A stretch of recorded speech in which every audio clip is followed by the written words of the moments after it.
Kia ora te iwi, welcome back to Under the Whāriki. I am Tahu. And I'm Anatola.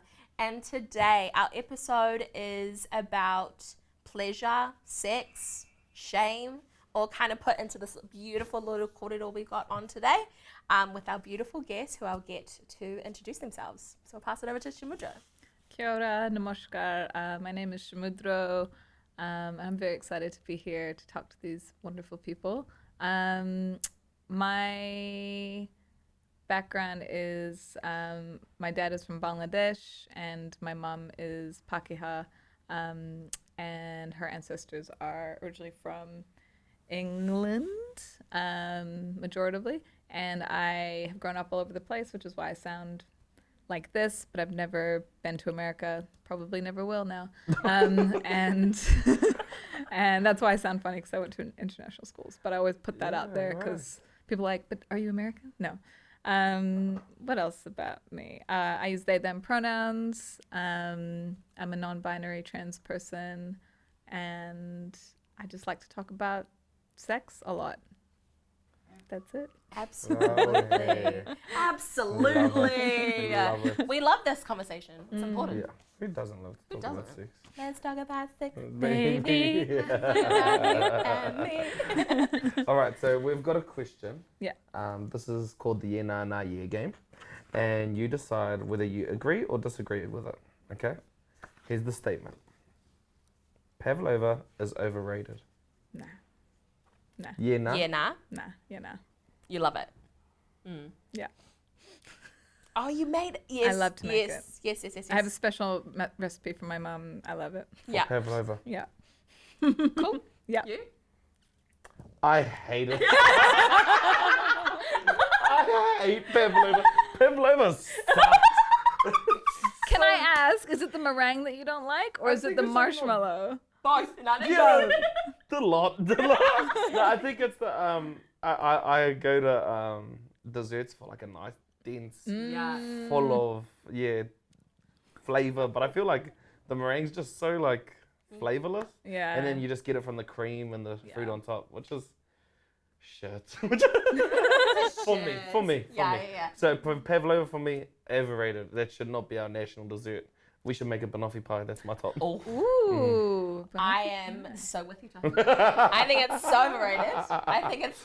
I'm not a fan. Yeah. I mean, it's all right, but also I don't even have pavlova nowadays anyway. But I'm gonna shout out that there's so many beautiful dishes out there that I think Aotearoa should have as their dessert dish. And I don't think it's necessarily pavlova. I think it's so boring to me. And she's just opened I up know, I but it's make so it for my to mum. you. It's very white. That's what I'm saying. Literally. It's a Right. Pakeha White with dessert. white on top. White on top. And it's giving me very white supremacy. It's an oppressive cake, isn't Yeah, it? it's an oppressive cake. So what's your Oppressive favorite dessert? Yeah, banoffee. Yeah, banoffee fun. I actually agree with that one. Right. Yeah, I think that's. Can someone make a vegan one? Vegan one. What about you? Please? What's your favorite? Oh, there's a Tongan dessert called whāiki.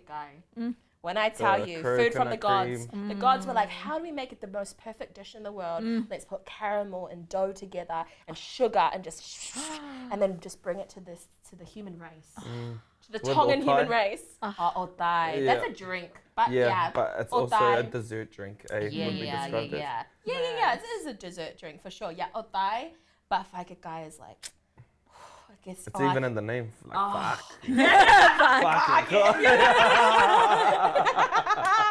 Exactly. Yeah. So we normally have a pop quiz, but we're just going to jump straight into it because I feel like this conversation is just, we're going to keep on flowing through. Yeah. That's it. Yeah. Sorry, you start. Your pronouns are they them, and you identify as trans, Non-binary. non-binary, Yes. and non-binary is no gender, but also trans. So is the trans to non-binary? That is such a good question, and I don't think if you even look on the internet, you'll find an answer to that Yeah, question. okay. I think it's a really good question to ask because every single person that you meet who uses words that are similar to that will have a different response. Right. So my reason for using those words is, and not everybody would see the word trans this way, and that is also completely fine. But when I see the word trans, it's like an umbrella term that encompasses many different ways of being in your gender. So it would be like the opposite of cisgender. So cisgender people would be people who identify with the sex that they were assigned at birth, basically. And in my view of the word trans, that's everybody else who doesn't really vibe with the sex that they were assigned at birth. Right. And that can include non-binary people or binary trans people who are like, I'm definitely a woman, I'm definitely a man. Because I've only ever heard like trans male, trans female. Yeah, but trans non-binary. Yeah, absolutely. And it can seem like oh, wait, doesn't that cancel each other out?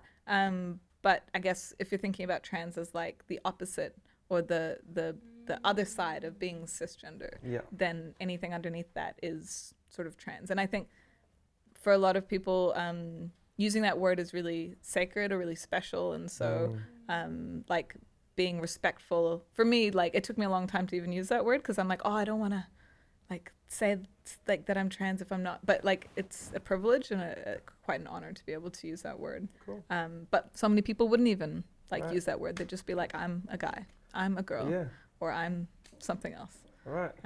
Does that explain it a little bit better? Yes, it does. And then my next follow-up question of that was, because we're talking about sex today, and then sexuality, would you have a sexual preference as they, them, or as non-binary? Because then what are you, because you know there's straight, or there's lesbian or gay, and then what would you be attracted to, or does it not? That's and it can really be good. different for every single person. Exactly, and that's again really good question because I think so many times we get confused between sexuality and gender. So gender being how you feel about your gender, your body, yourself, your spirit, your everything to do with you, and that's how you feel about your gender. So that would be like trans or non-binary or cisgender or all of those things. And then your sexuality is who you want to fuck, like who you're attracted to, or who you don't want to fuck but you find pleasing to look at or whatever.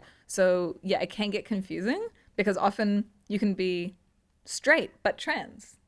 Or you could be like queer, like gay or bi or lesbian and be cisgendered. So they don't have to be at the same time, but they can be. And sometimes they are more like somebody would be maybe queer and queer in both senses. And queer is a fun word as well because that can mean so many different things as well. But does that, because like, how do you identify, for example? I think, well, I identified as straight until I realized, but I'm still terrible, so I don't identify as this because I didn't even know the word for it. True. But my fiance, I made a point that even if she was male, I would be with him. I was like more attracted to their wairua than anything. Like I felt like she was, no matter who she was, I was supposed to be with them. I know, that's so beautiful. And that's exactly it, isn't it? It's the person. Doesn't matter what's. So then I didn't know what this word was. Oh, we said pansexual. That's Pansexual. like how people. Yeah, but you don't really need a title. You don't but need it's a more title. so just falling in love with someone's being, right? I think as growing up straight and that thing where I'm so certain that I should be with this person, I think as a straight male, there's no real, you don't come out as straight.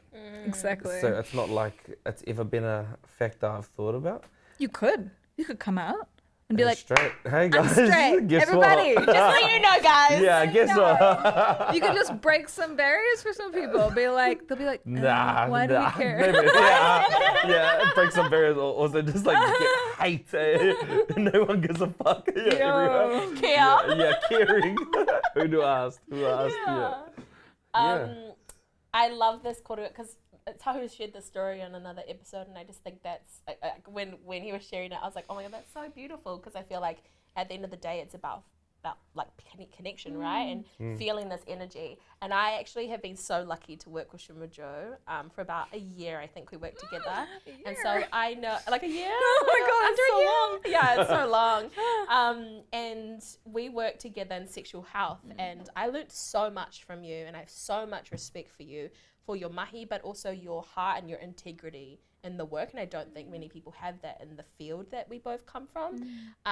But tell us a little bit about the mahi that you do outside of that world. and I think a lot of us don't know about it. Like, we don't even know it's a thing. But I know for myself, coming from a very conservative community, I would have so needed that as a kid, you know what I mean? So yeah, if you feel comfortable, share a little bit about the mahi that you do on the side. Yeah, so I'm not doing it at the moment because I have a full-time gig now. Oh my God, it's been a long time. Getting paid is nice. It's always nice. It's always nice. Yeah. Not doing your own taxes is really nice. But I miss it. What I did for a while was I was a somatic sex educator, and I used those words very intentionally because a lot of my peers who did the same trainings as me would call themselves different things, like a pleasure coach or a sex therapist. The word therapist being in quote marks because I think people assume that you're going to be a talk therapist when you say the word therapist. So I leaned away from the word therapist because what we do is somatic, meaning like of your body. So helping you connect to your body so that you can have a better sex life, whether that's with yourself or with other people, just in general. So I think as society, we are very disconnected to our bodies. And maybe now in the last like 5 or 10 years, there's been more conversation about mindfulness, such a fun word, mindfulness or like embodiment or somatic practices. I was like, where was all this when I was training? Nobody wanted to like, anyway. Got a bar of it. Yeah. They're like, what is this weird shit? Now everyone's like, oh, let's do a mindfulness course. But the point is that I think it's getting more in the like common speech of like, let's get connected to our bodies. But I think, yeah, so to answer your question, somatic sex education, it was basically just look like sessions where it would be like therapy, but we just sit, we do breathing exercises. I find out from the person like what it is that they're wanting to like work on or expand on, because you don't have to like go to a sex therapist or a sex coach or a pleasure coach just because something's wrong. You could go just because you want to expand your pleasure in your life, because I don't know, everybody, I used to think it was just like cis women or women in general or femme people who live their lives without demanding pleasure, but I think it's literally everyone now. So I'm just putting that out. Everybody struggles to ask for pleasure in their lives, no matter who they are. And I think that's quite sad. And I think that stops us from going after other things in our lives as well. If you can be demanding about, and I know the word demanding can sound really like, ooh, I don't want to be demanding. But it's like, why not? Why can't we be demanding about our sexual pleasure?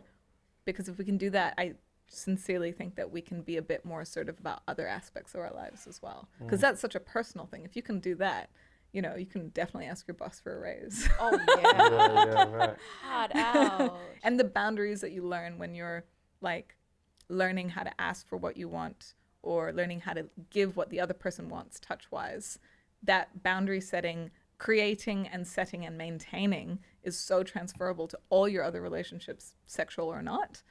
Your friendships, your family, you just get really good at being like, no, not today, mom. Yeah, right.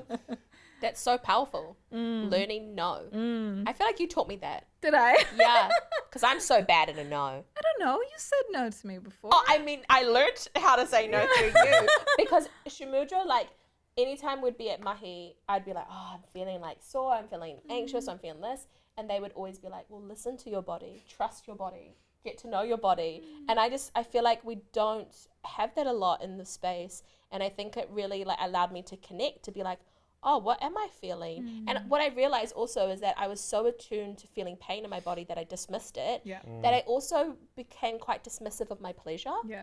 And I think we sometimes, especially for like menstruating bodies, for example, I think we do that a lot. We're so disconnected because we're like, oh, it's just pain, or whatever it is, that we kind of start overlapping the two, but not really knowing. Absolutely. Like in the beginning of sessions, like the first thing I always do is ask people if they're comfortable to breathe together just for a few minutes. It doesn't have to be a crazy breathing thing, just breathe together normally.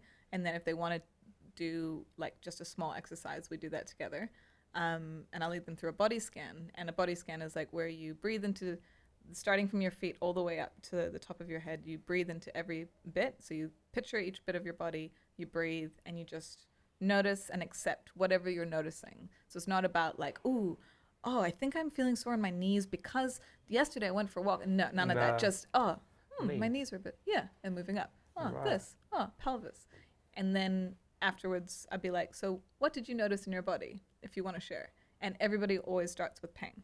They do, because, I mean, it's normal to notice your pain in your body. And I'm like, cool. So acknowledging that and being like, what else? What else is there? And after like maybe 5 or 10 sessions, people sometimes can be like, oh, I noticed like a fuzziness in my somewhere, like that would normally is a very neutral space. Or I noticed like a nice feeling here or there, but it takes practice to not ignore the pain, but just notice it and be like, cool, you're there. I'll just put you aside for a second and see what else is around. And I'm like, that's amazing that you can do that, because so many people can't do that. Thanks to you, Shomudro. I don't even know you were doing that. That's amazing. Now I am. Well, you talk about me, but I've learned so much from you in that space as well, of just being able to like be more, I don't know what it is that you do, but like holding the space for people and being able to like literally, when people say hold space, I don't think they know really what it means, but you can hold space. You can hold an entire room of like Navy training people. You can hold a whole room, and that is a talent. That is a big talent. Thank you. It's the Tongan energy. I Yes. like to think that. No, absolutely. You bring that with you. Where in every Yeah. room that you go into, every single person knows you're Tongan. I feel like as Māori and Pasifika, we're just so proud. Yes. We're like, hi, I'm Tongan. Yes. Oh, hi, I'm Tongan. No, Yeah. it's like, hi, I'm Māori. Like, it's just Yeah. like, it's something we do so organically, eh? And it's what gives you power and strength. Totally. You know, like, Absolutely. Absolutely. What do you, so obviously we're talking about pleasure and pain and whatnot, but like, I think the reason why so many of us don't talk about this, like pleasure and pain and what feels good in our bodies and whatnot, which then kind of correlates into sex, is I think this shame aspect. So like, if someone would ask me like, what is shame? I honestly wouldn't even know how to describe it, because I'm just like, if you could feel my body when talking about this topic, I feel it even now sitting talking about sex, which is wild because it was my job for so long. But like, how would you describe shame? well, can I ask, and you feel free to say no, Yeah. what are you noticing in your body now that we're talking about shame? Like, can you feel something specifically in your body? Oh yeah, my tummy always drops. Okay. Yeah. Yeah. But I think that's religious trauma. Yeah.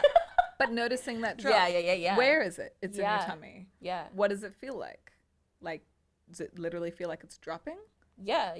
And I think it's like I think the fear of talking about something that for so long you get told not to talk about, and so like I can only share like, oh, that's how I feel. Yeah. To this day, as a grown woman, I'm like, oh, Yeah. I like get a little bit like, oh, and then I'm like, okay, let's do this. We got it. Exactly. But still, it's still in my back of my mind, like, oh, what if my auntie sees this? What if my dad sees this? What if my uncle sees this? Like, you know, like the shame aspect of being judged is still really strong. it is this massive. Like, I'm in an awkward situation. My anus clenches. Oh, always.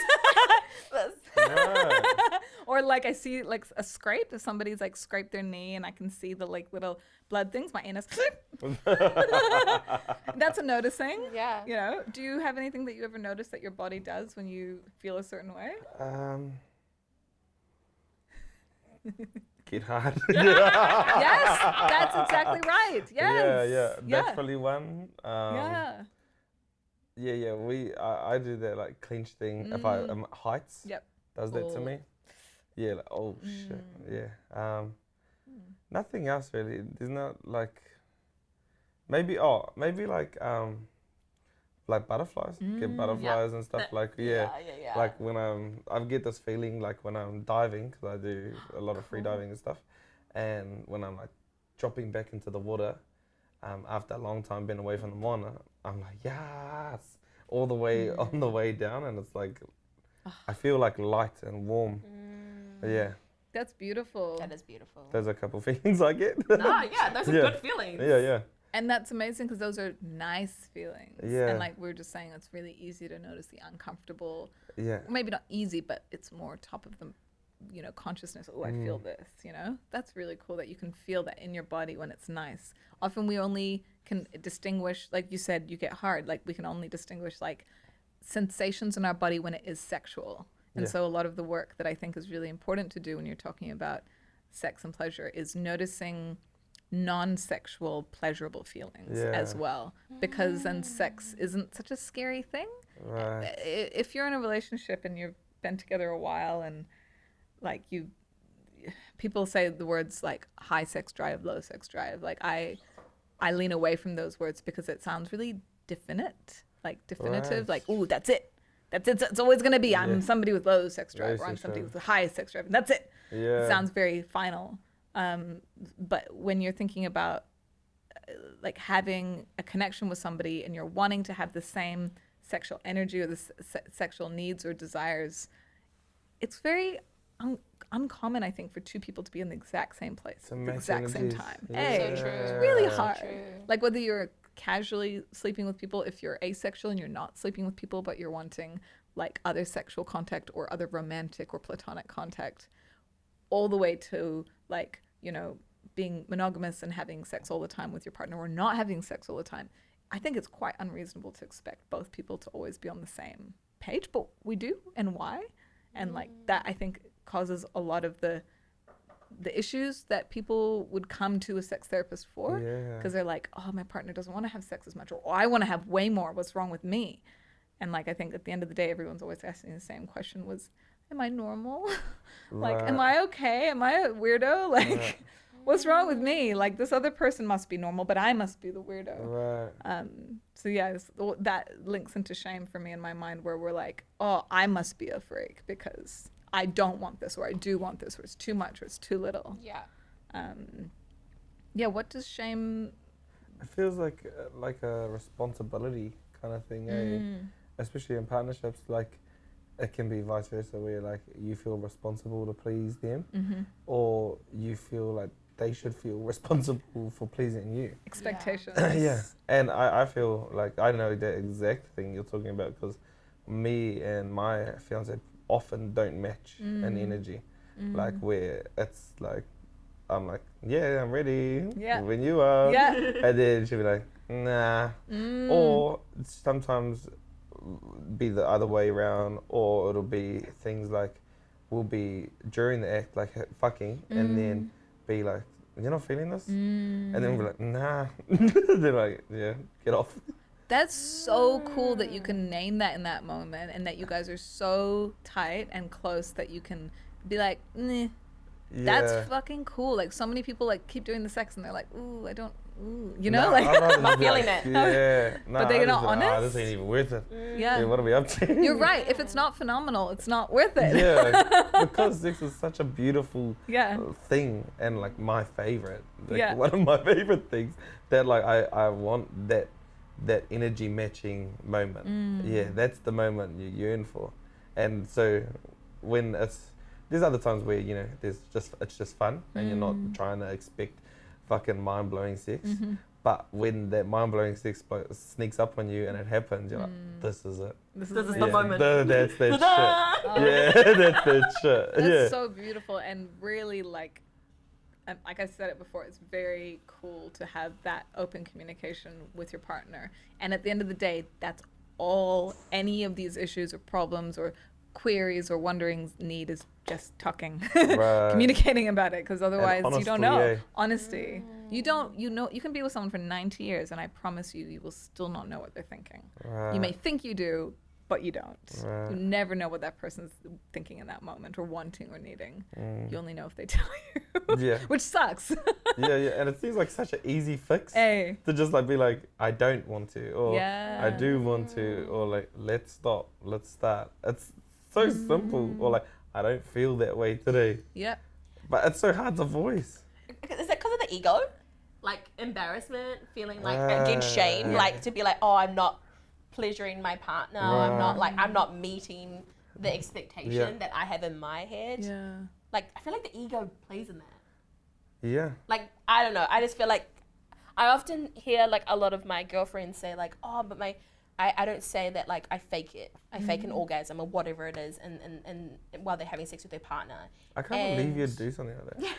Like, well, that's a bit of shame. That's shame, a little bit right? of shame. That's feeling ashamed. Yeah. And also like preempting the fact that their partner's not also going to respect them enough to receive that in a respectful way. And not take it personally. Yeah. But like to learn and to communicate with each other. Well, like when you see somebody or a people or a community or whoever, you always have to look at their history. You always have to look at what's come before and what has happened to this person before. Yeah. It's the same for like so many things, but it's the same with sex. Like if you look at a person and you're like, why are they faking an orgasm? You have to look at the systems of oppression that have made them feel like they can't ask for the pleasure that they want, which is why they would do that. Like I faked orgasms my entire life. I had sex with men my entire life, and I think I had maybe like a handful out of the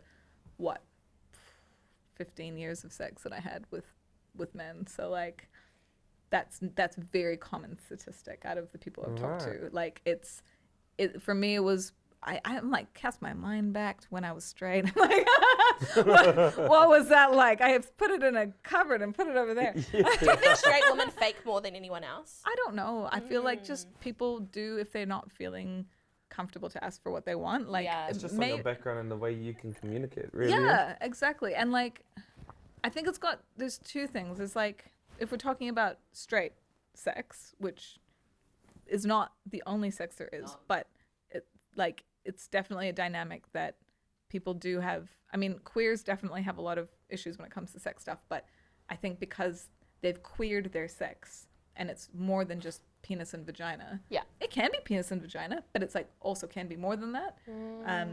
They have different problems. But if we're talking about straight people problems, when there's a penis involved and like a cis guy and a cis woman, I think the majority of the cases people that I talked to, that was the combination. And so people with penises, like straight cis men, erections is such a huge thing, like, and the fear of losing an erection or the shame associated with losing an erection when actually or not being able to get it up. So either losing it too fast or not being able to get it up at all or not being able to come, like having an erection for too long. And then like some people can't, like they'd be hard for ages and like not be able to come unless like maybe they did something else that wasn't just like vaginal sex. And all of those things comes with not talking about what feels good, right? Right. But also the shame that's put on people with penises to be able to perform in a certain way for a certain amount of time in this particular way. It's true. There's no acknowledgement of the fact that many people masturbate into their hand or toy.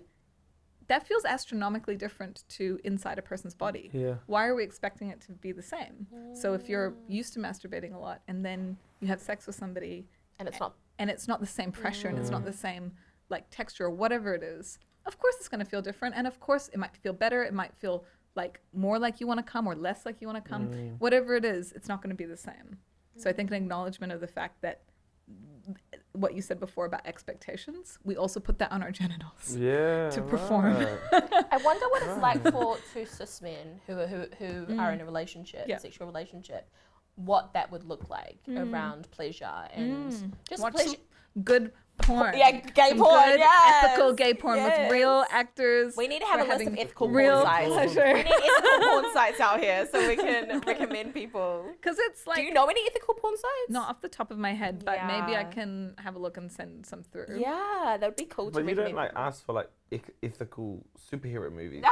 Hey, like where those make sense. True. You know? So this is an interesting thing. So why are we putting why would we put porn in the same category as superhero movies? Because it's just fiction. And what else? Actors. Well, what do you go to the movies for? Entertainment. Yeah, so it's entertainment. Nice. Way to get me to fuck, I'm slow. We got highlight video.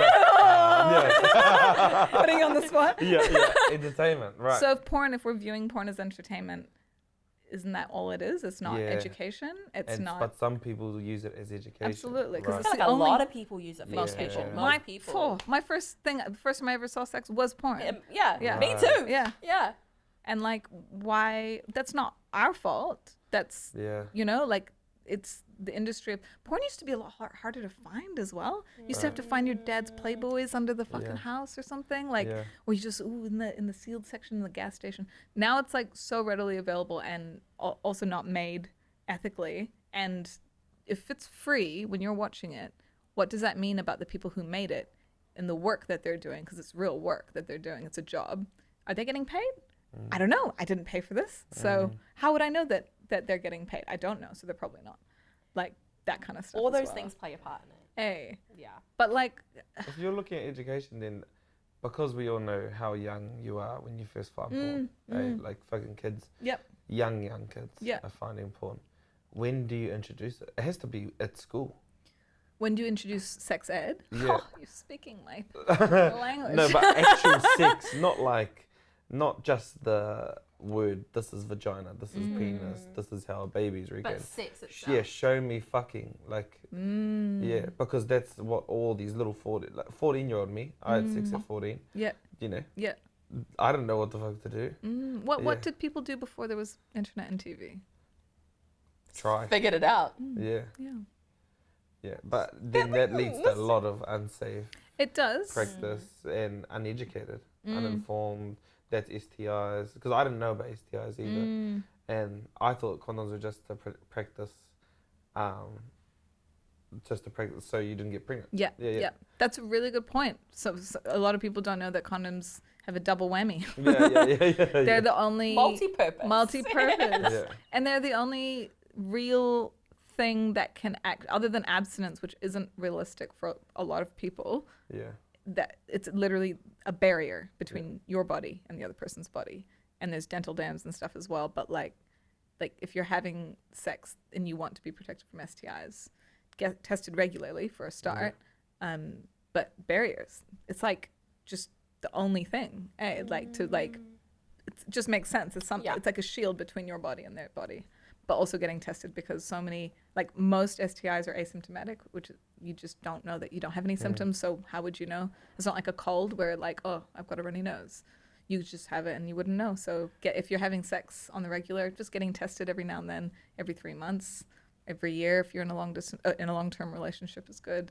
But like that shame about getting tested, that's the problem, right? Like why, like people listening to us be like, yeah, I'm never getting tested. Like, fair. I used to be like that as well. But like, why are you feeling like that? Like, is that because you're feeling like you're going to shame yourself for going to get tested? Even though you know that maybe it could be something good to do? Even if you don't have one, better to just know. Yeah. So just like creating that like destigmatizing, normalizing, which I think we're slowly creeping towards, but it's very slow. Like, yeah. I think we are getting better. I mean, like, there's so many places now that are talking more about it, and are really wanting to make it a little bit more safer for people to talk about it, and not just educational but enjoyable. And I think like when we talk about sex in general, we often just focus on pregnancy and STIs. We don't be like, oh, like this is how you like it. This is how you enjoy it. Like this is what it's about. And I think like I think also like learning what feels good for you. Yeah. And like I know a lot of, when I was growing up, all my friends, like all the guys would talk about like masturbating, but for us girls, we're like, no, we don't do that.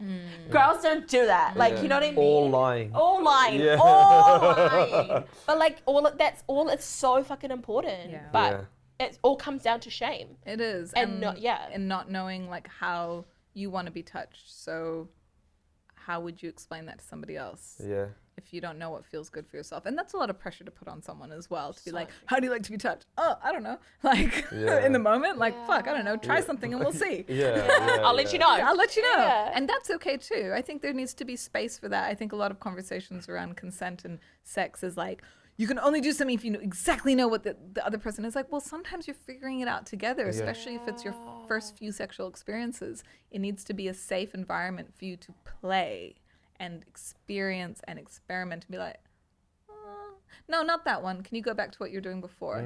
That was nice. Or, oh, I think I'm done for now. Like, I think this we've done it for today. Like, let's try again another time, because your body's not always going to be feeling like it. And that's what we were saying before about partners not being in the same space. This is from this book, Come As You Are by Emily Nagoski. Really good book about sexual pleasure and stuff. But the way she talks about it is really cool. Instead of thinking like high drive or low drive, which like I said sounds very final, thinking about it like if somebody's got a low drive, what are the brakes? What are your sexual brakes? What are the things that are stopping you from feeling aroused right now? Is it you're tired? Is it that you like have, you've got 100 things to do? You're the major carer of the kids and you know that there's like thousands of things you have to do? Or is it you're really stressed? It doesn't matter what it is. Maybe you know, you've got thrush. I don't know. Like there's some million things it could be. Or maybe you've got very, very, very sensitive accelerators and a lot of things turn you on very easily. That could be misconstrued as like having a high sex drive or having a low sex drive. But your brakes are just really sensitive or your accelerator is really sensitive. Right. So talking to each other, even, I know it sounds nerdy, but like making a list together of what is your brakes or what you could call turn-offs or what are your accelerators or your turn-ons. Compare them and be like, oh man, I feel, and this is a personal one, my genitals are really, really turned on and happy, not even in a sexual way, just in a sensation way after a hot shower. Like they're warm and they're tingly and I can feel them. That might be a good time to have sex if I haven't been wanting to have sex recently and like I want to, but my body's not doing what I want it to do. So maybe creating the environment where it's like a nice environment for me to want to feel turned on. Maybe that would help, you know, instead of just being like, it's late at night. This is normally when we have sex. I'm exhausted. Yeah. All these things. But this is what people do. I see them do it in the movies. The movies are real. I feel that way about baths. Yeah. Oh my gosh. Baths just make me Get feel you going. soft. Yes. Like a hot bath, a Put it on your candle. list. It sounds so cheesy and so typical, but it just, I love it. It makes me feel really good. Maybe it's cheesy for a reason. It's It is cheesy. I'm a cheesy gal, Exactly. so. Cheesy gal. So you're communicating about what those things are for each other Right. instead of being Yeah. frustrated with each that, other. that language, like accelerators and brakes. Yeah. Yeah, that's It's a really good book. I highly recommend for anybody to read. Cool. It's just about arousal and how It's it's, on Audible different. too. Yeah, yeah. Yes, it's good. Good. Tahu loves a good Audible. Listening while you're driving. Yeah, And you'll be like, yes, those are my brakes. I am hard right now. Yes. You mentioned Some that. of your accelerators and brakes. Fuck, I think I'm on the sensitive side of accelerators where fucking anything, hot day, like it could be like, you know, because I could have like times where I'm like, get off me, I'm too hot, or like I'm so hot, I want to get hot and sweaty. So it's like real mood dependent. Yeah. Yeah, maramataka, that's a thing for me. Yeah. Yeah, like actual like rako nui, like that's like I feel like my dick's the biggest on that thing for some reason. Yeah, and it makes so much sense. Like rako nui, like I was like, is this why they named it rako nui? Because rako is thick, big, nui. Yeah, I was like, Maybe. yeah, no, it's not why. But I was like, yeah, my stupidity, that's why, yeah. But there's things like that with the full moons and things where I'm always more keen to think about. Yeah, I'm just way more accelerated in those times. Love that. Well, our body's made of water, and the moon draws the water. Right, low tide, high tide. It pulls you, you Yeah. know, like, yeah. Literally. All of it. It Makes just shows how sense. connected we all are, right? Yeah. Yeah. And like I think like trusting and like listening to your body, but also like experiencing the environment around you and like what's happening. I often think like about how someone who has experienced really high stress, what their sex drive would look like, or what their sex like a pleasure or what shame would look like, and whether it's a stress reliever or added stress. Added stress. Some people, I get really freaky when I'm stressed, whereas some people, oh my God, that's the biggest turn off. They need to be relaxed. But I'm like, when I'm stressed, I'm like, oh Get God, it I out need to me. get it out. Yeah. Like, so, if you're different to your partner in that sense, really good to communicate about that. Yeah. Because one would be expecting something at a certain time, Yeah. and then the other would be like, hell no. Do you My even one's know a me? hangover day. Hangover day. Yeah, like hungover, like especially if you got on the piss hard the night before and you like wake up hungover. Yeah. All I want to do is lie in bed all day and Hey. just be with yeah, like cuddle. Just cuddles. Yeah, and then like just Actually, I'm the most like annoying prick. Like I must be so annoying to her. Like all night, I'm just like every time I touch her, and then she'll be like, "Get off!" But I'm pretty good at taking the get off. But sometimes I push it. Yeah. But that's where like consent changes with relationships, because like you know with consent for like in the early days you ask, "Can I kiss you? May I do this? May I do that?" But consent like slowly adapts where you guys both understand what your consent is. But it's like a good reminder too, where no should still mean no. Always. But at the same time, it's like sometimes no is yes. Like when they're like no stop, but they mean it. She means like go harder. because you've obviously communicated that with it. You know each other You know more. each other. And this is that. I'm not talking to you guys that don't know your partner. No. You're talking about a relationship where you know, like, the little things that, But then sometimes it might actually be, you stop. Yeah. So it's a really hard, consent's a really hard thing to kind of navigate, being in relationships, being in anything really. True. I think, like, I love, like, how my team that Shomudro's still a part of, like, we always say, like, people always think about consent really robotically, and people are like, oh, can I do this? Can I do that? And we're always like, make it sexy, make it fun, like, you know what I mean? Like, and add it in ways that are gonna work for you guys. Like the communication be sexy. Like, And communication is sexy. And I wonder what it would be like in those moments where you're like feeling it and you're like, I want to see if she's also in the mood. Like, if you were to ask in a very cute way, like, what kind of different response you might get. Right. Like, even though it's like, it's a bit weird to ask, like, we've been together for how many years, but like sometimes that's quite romantic. Right. Don't Just switch it up. Yeah, nobody likes the same shit all the time, eh? Switch it up. Switch it up. Be a different person. You should be, who are you? Not Tahu anymore. And then she just starts swinging it. Get the fuck out of my bed. Oh my gosh, yeah. Well, it's just spark things up, make it a little bit spontaneous, right? I think that also, like, changes a little bit when we can, like, experience different things and then different feelings and all of that stuff. Yeah. I think it's really important what you're talking about in long-term relationships for consent to feel difficult and for it to feel like, but I know what the other person wants. Like, why would I ask? We know each other so well. She says this, but really she means this. And like being able to have those conversations with your partner and like actually talking about what you just said and being like, hey, so when you say this, like, I'm pretty sure this is what you mean, but I just want to double check. And just like having those open communications, because like the worst thing that can happen is that you're told that you got something wrong and then you just know for next time. Yeah. And if there's no like negative repercussion for having that kind of convo, then everybody wins. Yeah, why not have it, eh? Just have it, like just double checking. Because like in the moment, sometimes, everybody, like, I had 2 cats and I am constantly breaking their consent. Constantly. We can learn so much from cats. I know this sounds really dumb, but like about touch. You know, you try and touch a cat and they're like, boundary. And you're like, get it. Boundary.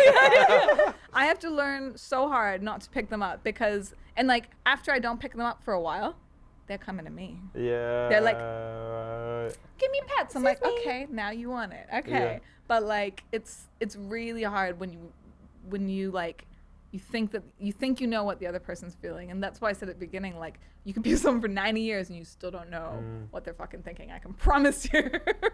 It's hard though, because you're connected and you want to feel like you're super connected. Yeah. But at the end of the day, you are still 2 separate people with different communicate. needs and that will change throughout your relationship. In 10 years, your things might be the opposite. You might be the high brakes person.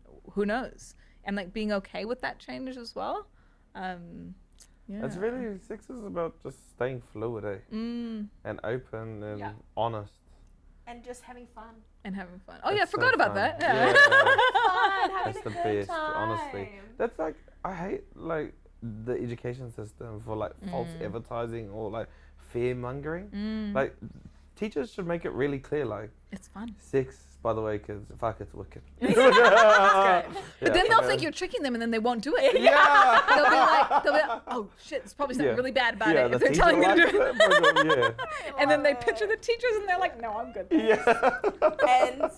we have to round up. We have to finish up. Yes, But sorry. I love that we've ended on the fact that sex is to be enjoyed, that pleasure is really important to navigate the difference between pleasure and pain, whether you like sometimes. Some people like it kind of together. And that's all good too. But like really listening to your body, communicating, but also communicating with yourself.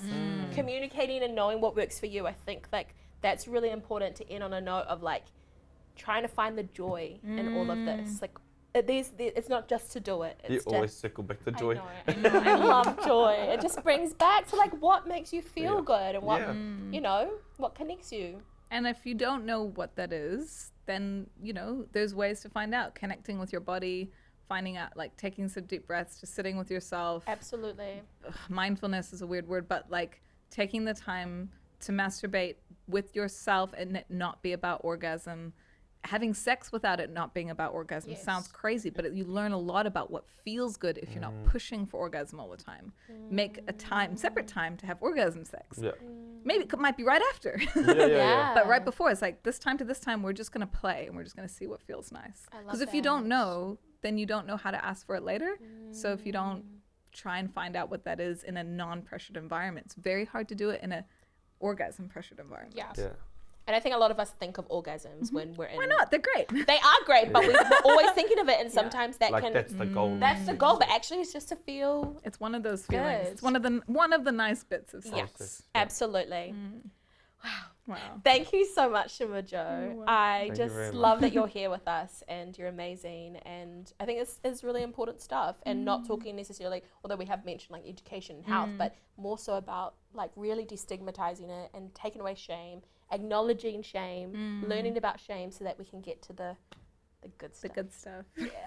Thank you. That's us. Cool. Thank you so much. Where can people find you? Nowhere. I've Nowhere. left social media. Yeah. You're like, don't find look for me. them. You won't Yeah. find me. Okay, good. That's all good. Yeah.